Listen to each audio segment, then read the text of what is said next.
और उसके बच्चे ये सारे आ जाते, कला पत्नी नहीं बल्कि नाल बच्चे भी, पति पत्नी और बच्चे, फिर बनती है फैमिली।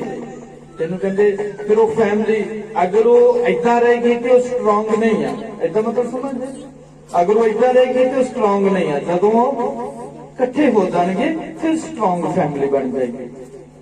सो परमेश्वर का वचन दसदा है 5 प्रकार दे नाल 5 कारण हम जिन्हां करके परमेश्वर की योजना है कि परिवार जुड़ जाए।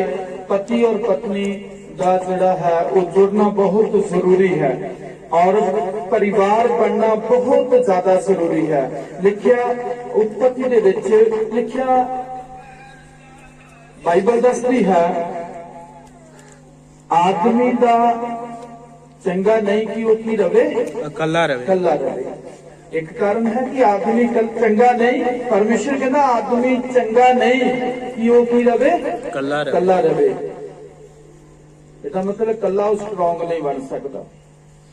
दूसरा कहावतां च लिखिया जिस आदमी नूं औरत मिल गई उन्हें एक चंगी वस्तु मिली क्योंकि परमेश्वर दी उहदे ते की हो चुकी है, दया हो गई है। और तीसरा उपदेशक दे विच खुदा दा कलाम लिखदा है, खुदा दा दास उपदेशक लिखदा एक नालों दो चंगे, एक नालों दो चंगे। क्यों चंगे? क्योंकि उन्हां दी मेहनत दी चंगी खट्टी हुंदी है। वो मेहनत चाहे आत्मिक मेहनत होवे चाहे दुनियावी मेहनत होवे। उन्हें जो वचन सीखिया अगर इदा रहोगे तो कदी चंगी खट्टी नहीं हो सकती। सो चौथा कारण अज़रा मलाकी दे विच खुदा दा कलाम लिखदा है परमेश्वर तुहाडे कोलों एक नस्ल चाहुंदा है। नस्ल मतलब बच्चे चाहुंदा है। क्यों बच्चे चाहुंदा है? ताकि वो बच्चे परमेश्वर की महिमा कर। उन्हें थोड़ी देर पहले एक जोड़ी ने दरखास्त रखी कि दुआ करो खुदा सानू की दवे, है ना, बच्चे दवे। लेकिन बच्चे क्यों चाहिए हैं? मैं एक बार दसिया से कई लोग बच्चे इसलिए चाहते कि बुढ़ापे चो बच्चे उन्होंने की बन जाएंगे, सहारा बन जाएंगे। वो बुढ़े होंगे बच्चे उन्होंने संभालणगे, पर 99% बुढ़ी बुढ़ा बेचारे कल्ले रह जाते थे, बच्चे लग हो जाते। सो ये बारे अगे जाके दसते हैं।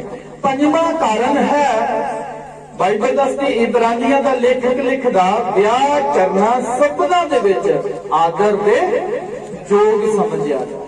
क्यों? क्योंकि तुहाडा बिस्तरा पवित्र रहेगा। अज वचन देना से खुदा दा कि पवित्र बनो, लेकिन अगले हफ्ते हो सकिया तो अगले हफ्ते इसके बारे में डिस्कस करांगे। सो 5वां कारण से कि लिखिया कि ब्याह करना सबना दे विच, शादी करना सब लोगों के बीच में पवित्र समझा जाए, पवित्र माना जाए, क्योंकि इसके साथ आपका घर पवित्र रहेगा। सो स्ट्रॉन्ग फैमिली कदों बनेगी? जदों फैमिली की सलाह एक होगी। कदों स्ट्रॉन्ग होगी? हालेलुया, थोड़ा ध्यान देना। स्ट्रॉन्ग फैमिली कदों बनेगी? जदों सारे ने की होएगी, एक सलाह होएगी। जदों सलाह नहीं है तो स्ट्रॉन्ग फैमिली नहीं हो सकती।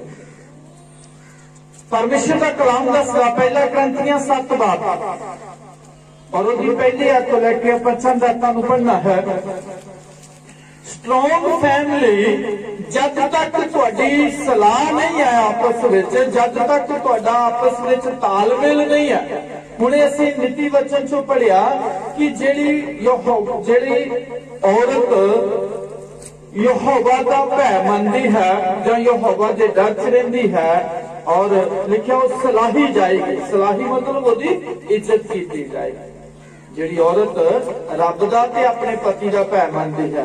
इफसियां 5:22 च लिखिया हे पत्नियों अपने पतियां दे अधीन रखो।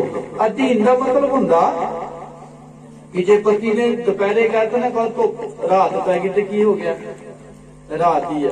तो जे पति ने कहा रात पै गई, लेकिन तेन नहीं लगता रात पई है हुण ते दिन थोड़ी, मतलब जे गल नूं टोकना, अगर जी पत्नी पति की गल नूं टोकदी है तो याद रखियो पत्नी अपने पति के अधीन नहीं है। इस गल नूं याद रखना। वो फैमिली भी स्ट्रोंग नहीं है। अगर पत्नी पति के वफादार नहीं है तो पत्नी का देखभाल अच्छी तरह नहीं कर सकता, तो बच्चे भी इतने दे बच्चे भी स्ट्रोंग हो नहीं सकते।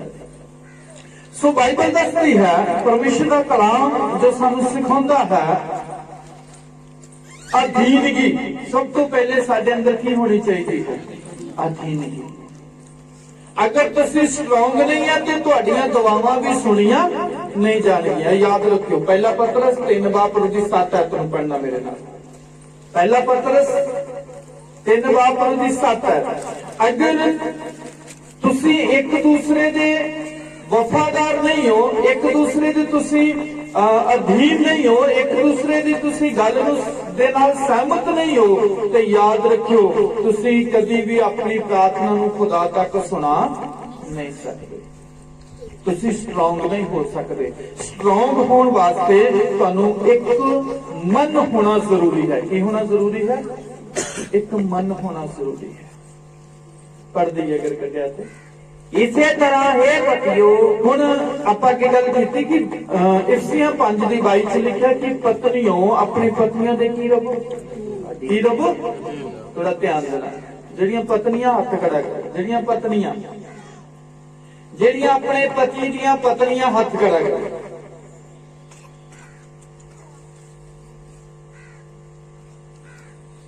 एक भैन सोच गेडा गेडा भी कई बार ਅਸੀਂ सोचते हाँ किदा अधीन रहीए। वो तो पीड़ों नहीं हटता, वो तो गालां कड्ढणों नहीं हटता, वो लड़नों नहीं हटता, वो परेशान करनों नहीं हटता। पर किदा करिए?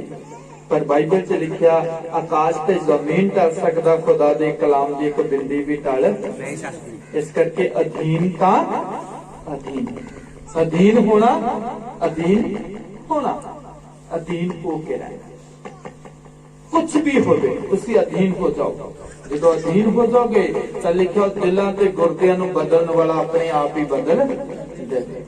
क्यों? अगर दी पहली आयत नूं, अगर 3 दी पहली आयत नूं पढ़ोगे तो फिर पढ़े देखो की लिखिया है। इसे प्रकार हे पत्नियों, लिखिया इसे प्रकार हे पत्नियों अपने पतियां दे अधीन हो। की हो जाओ? अपने पतियां दे अधीन हो जाओ। फिर की लिखिया? भाई जे कोई वचन ना भी मनने होने। बड़े गौर न सुनना इस गल भैणा। हालेलुया। आवाज बड़ी कर हालेलुया। लिखिया हे पत्नियों अपने पतियां दे अधीन हो जाओ। अगर वो वचन ना भी मनदे होण, जेड़े पति बंदगी च नहीं आए समझ लो वो वचन नहीं मानते। बेशक उन्होंने तौबा भी की हुई, बपतिस्मा भी लिया है, पवित्र आत्मा भी पाया है, अगर वो ऐतवार संगति नहीं करते तो समझ लो वो खुदा चो भैन मनजीत वो खुदा चो वो बाहर है। लिखा है पत्नियों अपने पतियां के अधीन हो जाओ। अगर वो वचन ना भी मनते हो, फिर की लिखा तो वचन तो बिना अपनिया पत्नियां की चाल ढाल के कारण खिंचे जान। कहता वचन तो बिना, खुदा के कलाम तो बिना, इस बाइबल तो बिना, इस बाइबल को पढ़न तो बिना, बाइबल को सीखन तो बिना तुहाडी चाल ढाल नूं देख के की हो जाना आपे बदल जाना। एक छोटी जी कहावत सुनाना। कोई बंदा बड़ा दुखी सी, पति अपनी पत्नी तो बहुत ज्यादा दुखी, पति इन्ना दुखी कि इदा लगे कि मैं आत्महत्या कर लवा, और बड़ा दुखी बड़ा रोंदा।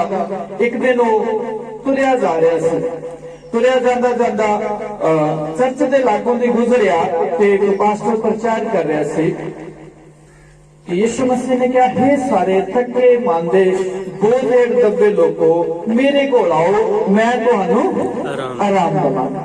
जदों ने वचन नूं सुनिया उन्हें कहा, भाई इत्थे ही आराम मिल सकदा है, घर ते मैनूं की नहीं है, घर ते आराम नहीं है, इत्थे मिलना।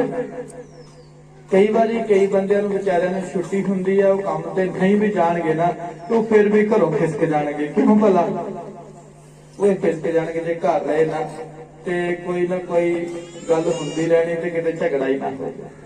फिर वो शाम को वापस आउणगे, कहणगे लै तू ना सानू टाइम दिंदा ना निआणिआं नूं, उन्हां देवे किदां बेचारा, घर रहेगा तो फिर लड़ाई शुरू हो जाती। जदों चर्च गया उन्हें पास्टर जी नूं गल सुनाई, पास्टर इदां दा गल है। पास्टर जी ने कहा कोई गल नहीं, चिंता ना कर। उन्हें दुआ की ते वो घर चला गया। पहले वो शराब पींदा सी, ताश जुआ भी खेडदा सी, व्यभिचार भी करदा सी, बहुत सारे गलत कामां दे विच हो सी।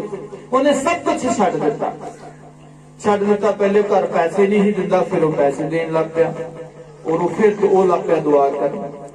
फिर भी लड़ाई शुरू हो गई। जदों उन्हें बाइबल पढ़नी तां झगड़ा, जदों दुआ करनी तां झगड़ा, फिर उतना झगड़ा होना शुरू हो गया। कई एक कहावत कहते हैं क्या अपने पति ने फिर टांचा मारने शुरू कर दिया, 900 चूहा खा के बिल्ली हज में चल गई। वो दुखी लेकिन दुआ करता रहा। फिर एक दिन फिर चर्च गया, चर्च जाके दसिया, पास्टर जी मैं बड़ा दुखी हाँ। वो कहते हुण क्यों दुखी है? कहते हुण भी उदा ही है। कहता कोई नहीं, दुआ करता रहा। उस तो बाद फिर तीसरी बार फिर चर्च गया, कहता पास्टर जी मैं की करा? वो कहते कि जदों तू दुआ करदा, जदों तैनूं कुछ भी कहंदे तू कहना प्रभु तेरा शुक्र है।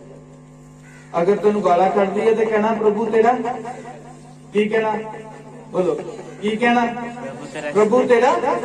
उन्हें क्या जदों तैनूं गाल कढे कहना प्रभु तेरा शुक्र है। अगर तैनूं टांचा मारे कहना प्रभु तेरा शुक्र है। वो दुआ करदा पिया, दुआ करदा करदा वो कहंदी पहले हुण कहंदी पहले बन गया, पहले आप काम करदा सी हुण सही बन गया। वो कहंदा प्रभु तेरा शुक्र है। कहंदी प्रार्थना करनी छड्ड दे, मैं तैनूं नहीं तो मैं तैनूं छड्ड के चल जाना। कहंदा प्रभु तेरा शुक्र है। कहंदी मैं सच्ची चल जाना। कहंदा प्रभु तां भी तेरा शुक्र है। वो दुआ करे, दुआ करदा गया और वो घरों चले गई। रस्ते ते तुरी जांदी वचन पढ़िया, जे वो वचन नूं ना भी मनदे होण, चाहे वो पत्नी चाहे पति, लिखा है पत्नियों अपने पतियों के अधीन हो जाओ। अगर वो वचन ना भी मनन ते तुहाडी चाल ढाल देख के अपने आप ही बदल जाणगे। इसी तरह पतियां लई अगर वो वचन को नहीं भी मनदियां लेकिन तुहाडी चाल ढाल देख के अपने आप ही बदल जाणगे।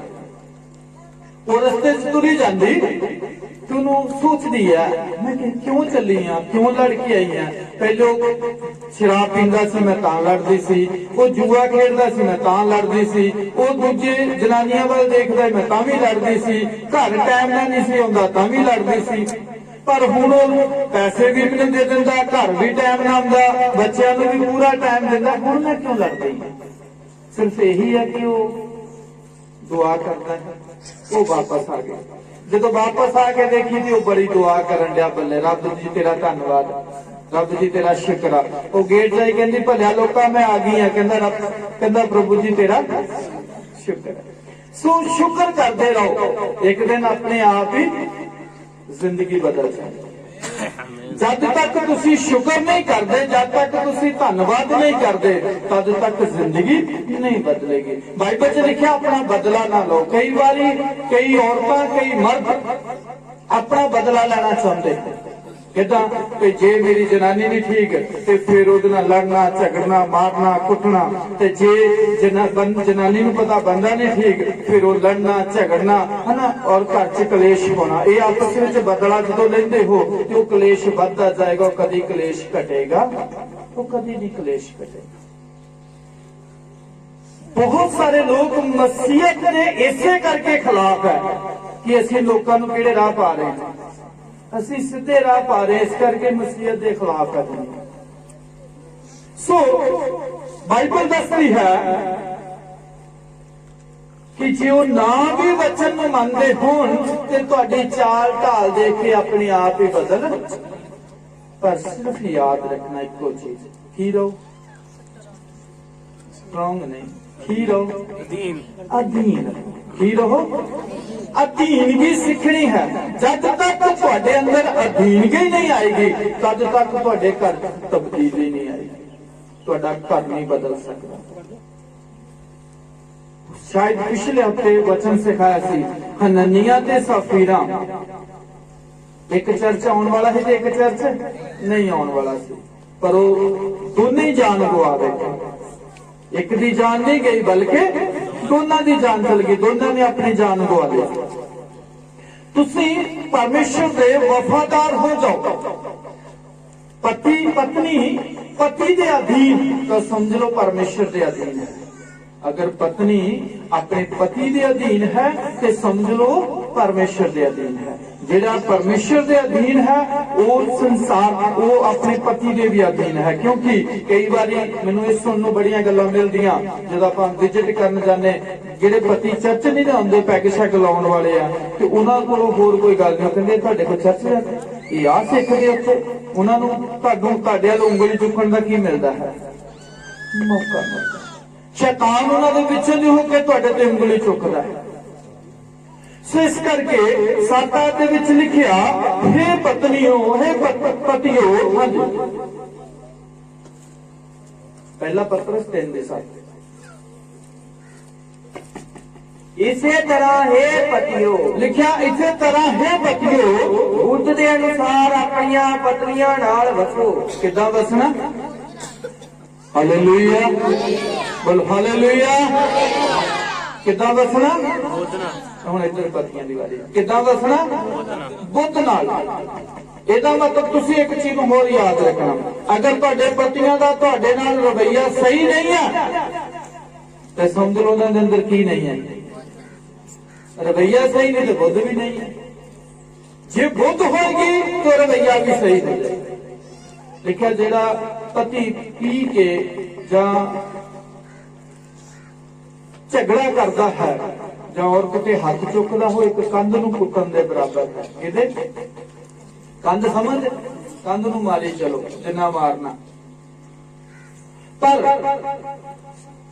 ਲਿਖਿਆ ਖੁਦਾ ਦੇ ਵਿੱਚ ਵਚਨ ਦੇ ਵਿੱਚ हे ਪਤਿਓ ਆਪਣੀਆਂ ਪਤਨੀਆਂ ਦੇ ਨਾਲ ਬੁੱਧ ਦੇ ਨਾਲ ਵਸੋ ਅਤੇ ਇਸਤਰੀ ਨੂੰ ਆਪਣੇ ਨਾਲੋਂ ਕੋਮਲ ਸਰੀਰ ਜਾਣ ਕੇ ਅਤੇ ਇਹ ਵੀ ਭਾਈ ਤੁਸੀਂ ਦੋਵੇਂ ਜੀਵਨ ਦੀ ਬਖਸ਼ੀਸ਼ ਦੇ ਸਾਂਝੇ ਅਧਿਕਾਰੀ ਹੋ, ਉਹਦਾ ਆਦਰ ਕਰੇ ਤਾਂ ਜੋ ਤੁਹਾਡੀਆਂ ਪ੍ਰਾਰਥਨਾ ਰੁਕਣਾ ਜਾਣ। ਹਾਲੇਲੂਇਆ।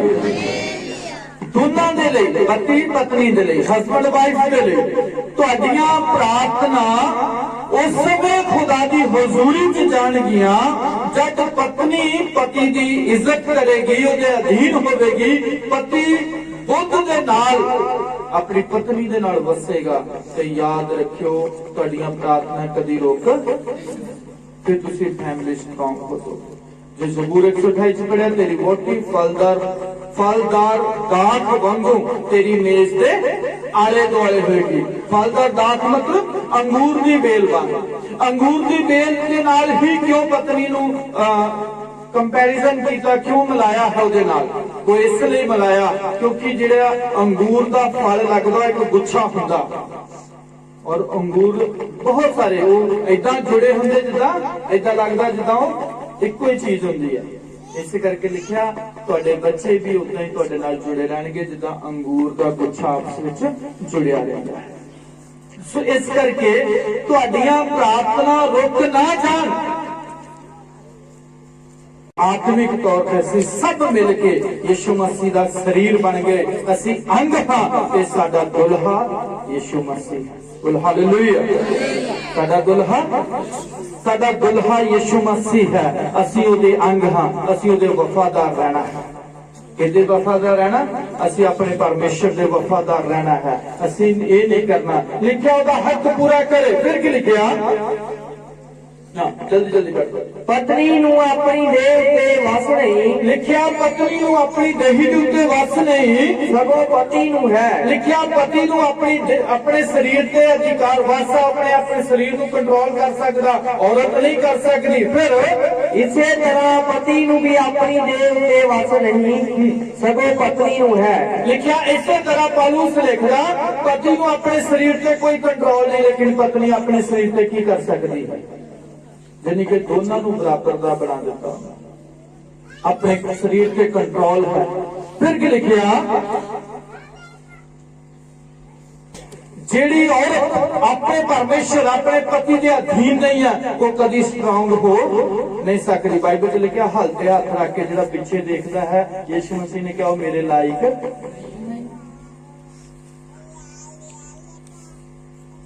ਕਹਿੰਦਾ ਇੱਕ ਦੂਸਰੇ ਤੋਂ ਅਲੱਗ ਨਾ ਹੋਵੋ, ਲੇਕਿਨ ਥੋੜੇ ਸਮੇਂ ਲਈ ਜ਼ਰੂਰ ਅਲੱਗ ਹੋ ਜਾਓ, ਥੋੜੇ ਸਮੇਂ ਲਈ। ਅੱਛਾ, ਬੜੀ ਖੁਸ਼ੀ ਦੀ ਗੱਲ ਨਹੀਂ, ਥੋੜੇ ਸਮੇਂ ਲਈ। ਕਿਹੜਾ ਸਮਾਂ ਪੜ੍ਹ ਲਈਏ, ਪਰ ਥੋੜੇ ਚਿਰ ਲਈ, ਔਰ ਇਹ ਵੀ ਤਦ ਜੇ ਦੋਹਾਂ ਧਿਰਾਂ ਦੀ ਸਲਾਹ ਹੋਵੇ। ਹਾਲੇਲੂਇਆ।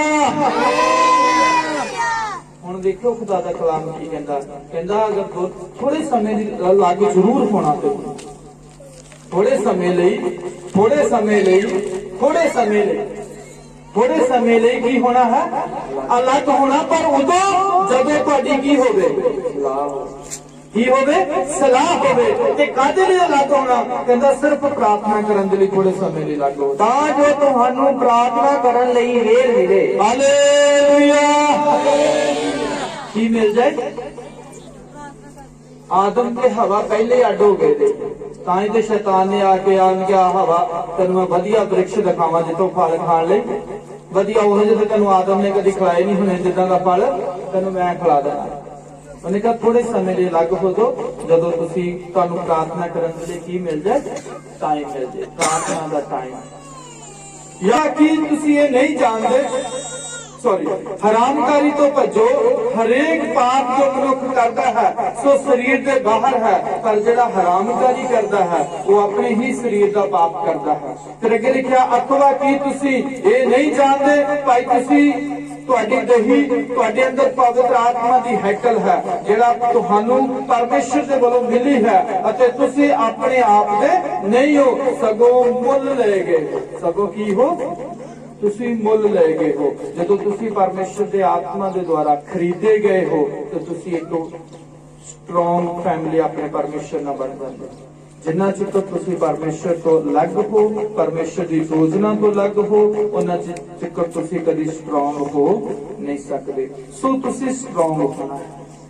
ਸੋ ਅਸੀਂ ਅੱਜ ਲਹੂ ਤੇ ਮਾਸ ਵਿੱਚ ਸ਼ਰੀਕ ਹੋਣਾ ਹੈ ਪਰਮੇਸ਼ਰ ਦੇ ਵਚਨ ਦੇ ਦੁਆਰਾ।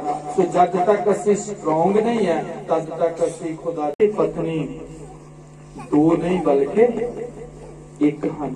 ਸੋ ਇਸ ਲਈ ਤੁਹਾਡਾ ਸਰੀਰ ਇੱਕ ਹੈ ਤੇ ਤੁਹਾਨੂੰ ਇੱਕ ਦੂਸਰੇ ਦੇ ਪ੍ਰਤੀ ਮਤਲਬ ਆਪਣੇ ਸਰੀਰ ਦੇ ਪ੍ਰਤੀ ਦੇਖਭਾਲ, ਜਿਸ ਤਰ੍ਹਾਂ ਅਸੀਂ ਆਪਣੇ ਸਰੀਰ ਨੂੰ ਪਾਲਦੇ ਪੋਸ਼ਦੇ ਤੇ ਦੇਖਭਾਲ ਕਰਦੇ ਹਾਂ, ਇਸੇ ਤਰ੍ਹਾਂ ਸਾਨੂੰ ਇੱਕ ਦੂਸਰੇ ਦੀ ਦੇਖਭਾਲ ਕਰਨੀ ਹੈ। ਫਿਰ ਤੁਸੀਂ ਜੇ ਤੁਸੀਂ ਇੱਕ ਦੂਸਰੇ ਨੂੰ ਖੁਸ਼ ਕਰ ਦੋਗੇ ਤੇ ਸਮਝ ਲਓ ਪਰਮੇਸ਼ਰ ਨੂੰ ਖੁਸ਼ ਕਰ ਸਕਦੇ ਹੋ। ਅਗਰ ਤੁਸੀਂ ਇੱਕ ਦੂਸਰੇ ਨੂੰ ਖੁਸ਼ ਨਹੀਂ ਕਰ ਸਕਦੇ ਤੇ ਕਦੀ ਪਰਮੇਸ਼ਰ ਨੂੰ ਵੀ ਖੁਸ਼ ਨਹੀਂ ਕਰ ਸਕਦੇ। ਸੋ ਪਰਮੇਸ਼ਰ ਦੇ ਵਚਨਾਂ ਦੇ ਲਈ ਤੁਹਾਨੂੰ ਬਹੁਤ ਸਾਰੀ ਬਰਕਤ ਦੇਵੇ। ਅੱਖਾਂ ਨੂੰ ਬੰਦ ਕਰੋ, ਸਿਰਾਂ ਨੂੰ ਝੁਕਾਓ।